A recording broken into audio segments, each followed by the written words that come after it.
What up, Ring Crew Army and New Japan fans? Welcome back to a brand new episode of the Square Circle Podcast.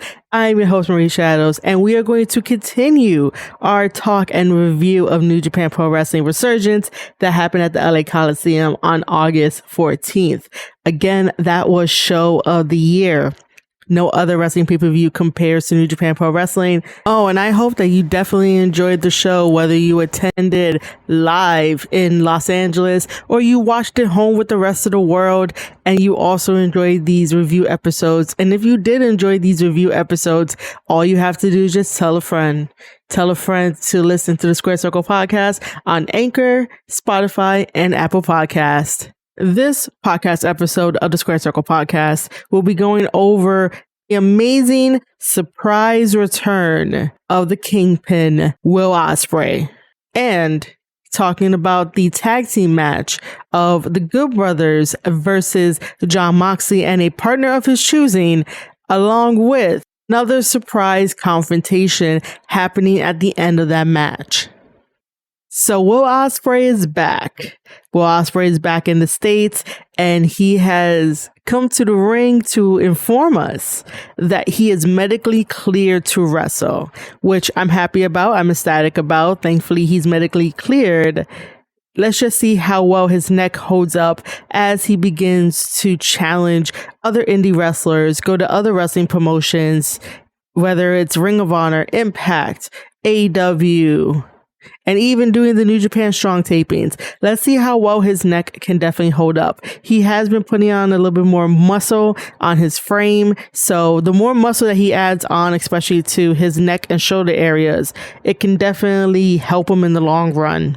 Aside from being medically cleared, he also states that he is the real IWGP World Heavyweight Champion. He never lost that belt, so therefore he believes that he is the real champion, while Shingo Takagi, all the way in New Japan Pro Wrestling, is the interim champion, and that he wants New Japan management to acknowledge him as real champion. Will Ospreay also made it a point to say that while he broke his neck for the company, Jon Moxley, who's held the IWGP United States Heavyweight Championship title for a year, never got stripped of his title. Yet, because Ospreay went out on injury, he got stripped of his title. Ospreay is definitely not wrong in that regards. Ospreay also mentioned in that promo that he will not be entering the G1. Ospreay wants to solidify his legacy as IWGP champion, the real champion, the one that has never been pinned or submitted for that belt, only injury to take him out, and go around the States and wrestle the best of the best, including people in his hometown, such as Doug Williams. He says that the wrestling companies left a key under the mat, so he might just take that key and open up these doors and challenge the very best that these companies have to offer. So if you were to ask me which company I would want to see Will Ospreay wrestle in, it's definitely going to be AEW, but he called AEW Dweebs, and I would like to see him wrestle in Impact. There's a couple guys there that could definitely match well with him. We could get a Chris Bay versus Will Ospreay. We could have Will Ospreay over in Ring of Honor to take on any of their guys. Hell, Will Ospreay can even come to the Indies in New Jersey, whether it's TCW or IWA, to face the very best in the world, Mr. Too Good himself, JD Alpha.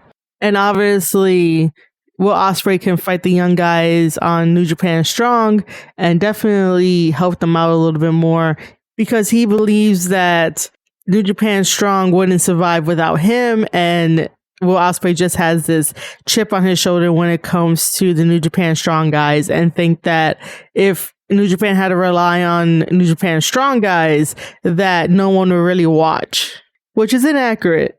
So when Will Ospreay returns to New Japan Pro Wrestling, especially on Resurgence, that was a big thing. No one knew what was happening. He even said that management didn't know he was going to show up, but it was just him showing up and not the rest of the team. His team is the United Empire. And when all of them were in Japan and doing the tours, they looked dominant. They looked at their peak level and they almost rivaled Bullet Club just based on all the wins they were racking up. It felt great. Everything was coming together and the story was there. You had Aaron Henare as the ultimate weapon and he was getting momentum and having wonderful matches. You had Jeff Cobb, who was surprising everybody with his standing moonsault and taking names and kicking asses. You have the Great Khan, which is a very polarizing figure because if he's tag teaming with Jeff Cobb, the chemistry is there. If he's doing singles matches, the chemistry is there. So Will Ospreay gathered a bunch of amazing wrestlers that could tell amazing stories, and they all work well with each other. They all have this undeniable chemistry with each other. Now with the way that things are, where this forbidden door is open, some could pass through, some wants to stay over there, I bet that Jeff Cobb and the Great Khan, New Japan Pro Wrestling has major stories for them, and those two could definitely be in the G1 over there in Japan. However, it seems like New Japan Pro Wrestling and maybe the United Empire is forgetting about Henare. I did hear that New Zealand is back on lockdown. I'm not too sure if that's the truth or not, but we all miss Henare. We all miss him wrestling, and we want New Japan Pro Wrestling to at least bring him over to Japan. He could like quarantine for 2 weeks again, or at least ship him out to the States and have him with Ospreay and the rest of the guys, so that way he can have like a mini excursion out here in the United States. I would definitely pay to go to an event and pay for a meet and greet with Aaron Henare. I would. But aside from that, Will Ospreay just shows up by himself, says what he says in his promo, starts some shit with the Young Lions and also the New Japan Strong roster, including TJP, which TJP was the voice of reason, what it looked like to be the voice of reason. So we have this story unfolding. Will Ospreay is saying that he is the real champion and he's going to go around the indies and also the companies and face the very best of the best and even help out New Japan Strong because he believes that without him, it won't be nothing. Nobody's really going to tune in.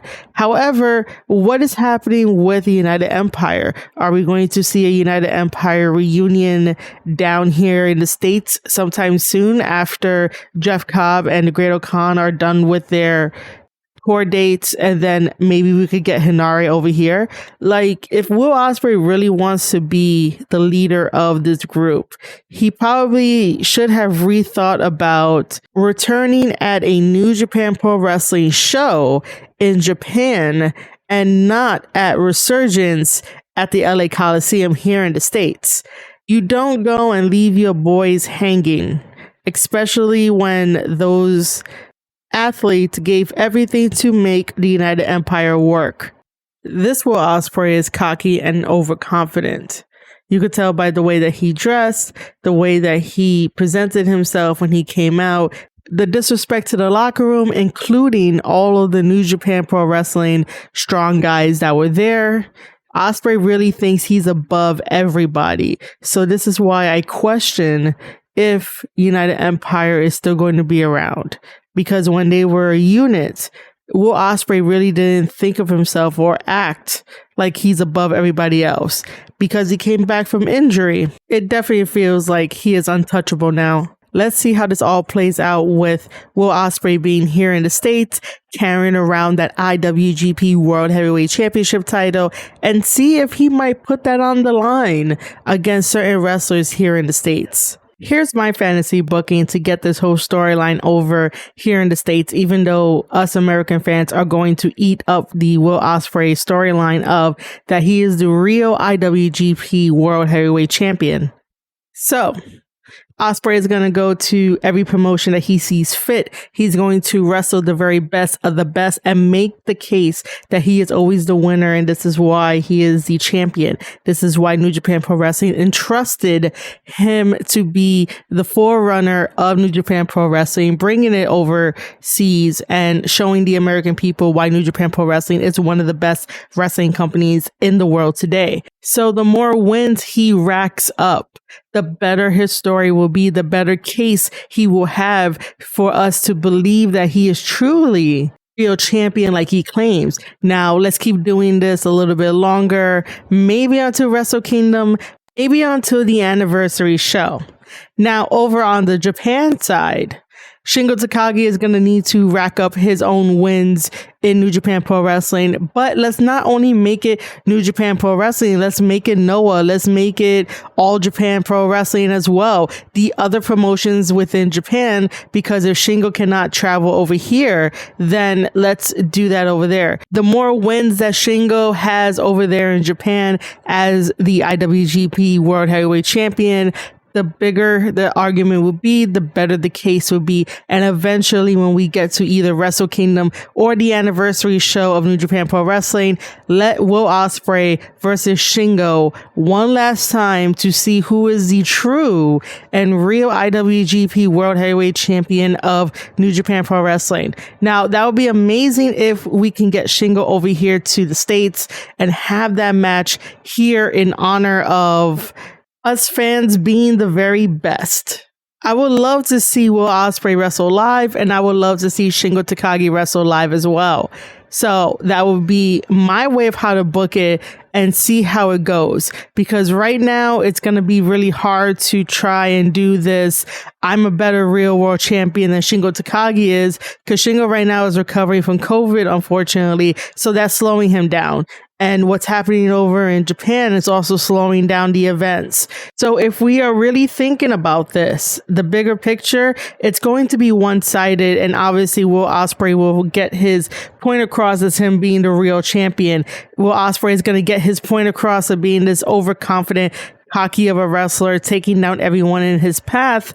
And it's just not going to look right. I would like an even playing field where Shingo gets in his argument as well. But we'll see how it happens. But that is my little mini booking of how this storyline can go. I'm all for this Will Ospreay storyline. Before he got injured, I was with him. I was on the bandwagon to see what Will Ospreay can create with his team, the United Empire. Maybe after October over in Japan, once everyone is done with the G1 tour over there, maybe we'll have Jeff Cobb come over here to the States. Maybe we'll have the Great O'Khan come over here to the States. And maybe we'll have Hanari come over here to the States.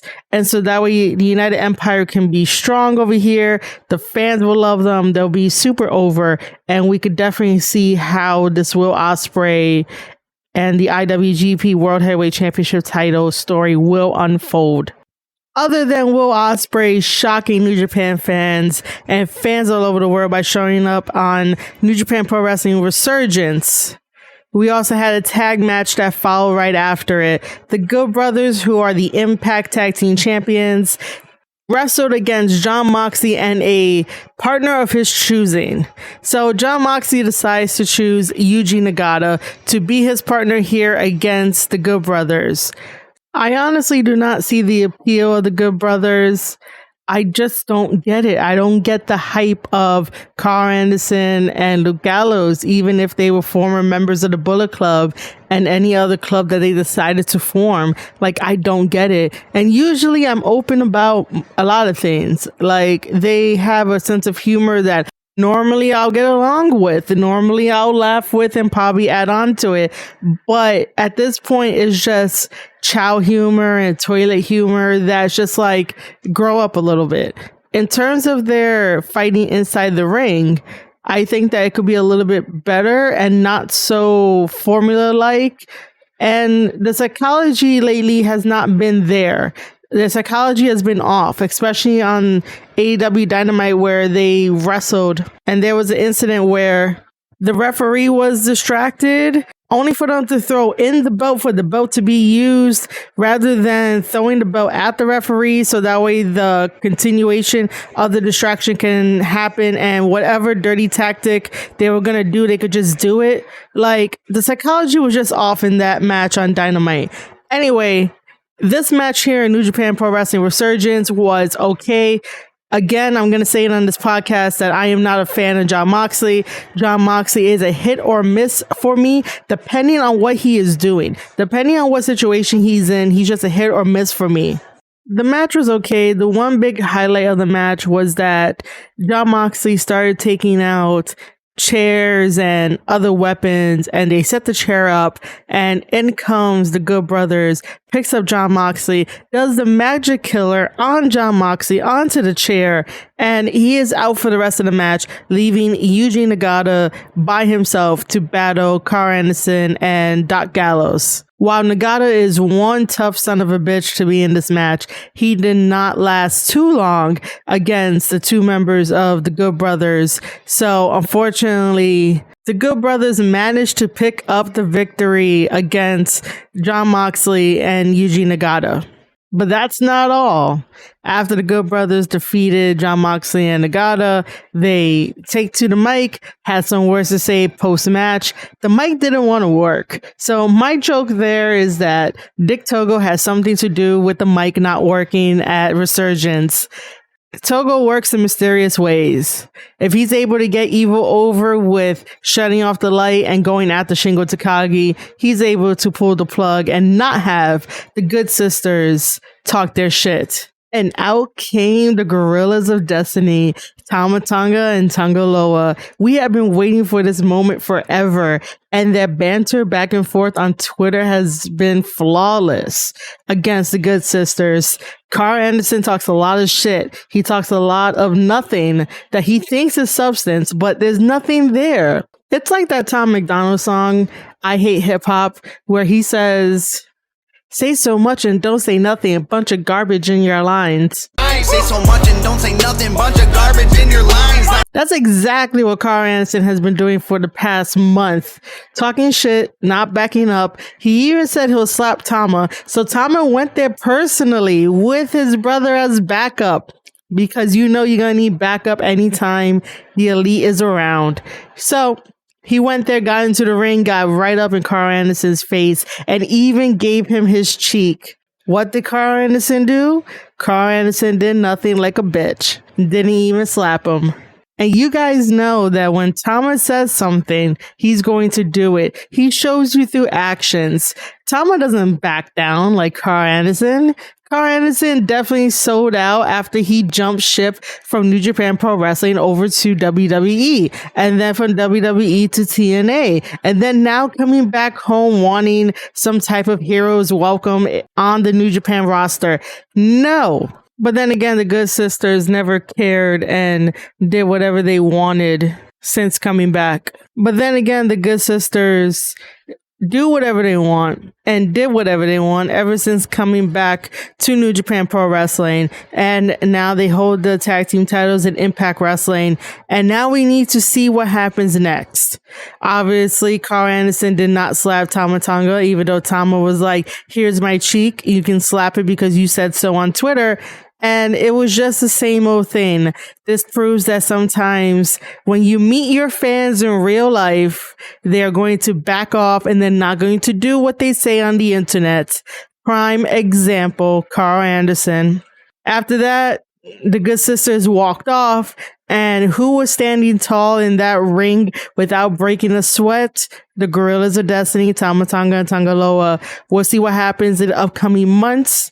Tama has promised us that there's going to be a lot of fun stuff happening in this whole Bullet Club versus the Super Elite, whatever we want to call it. And I'm going to be here to review it all and talk about it all. It's going to be fun. And you guys are going to be in for some massive treats. I don't know anything else, but I can guarantee you that it's going to be one hell of a ride. And it's definitely a great time to be a wrestling fan.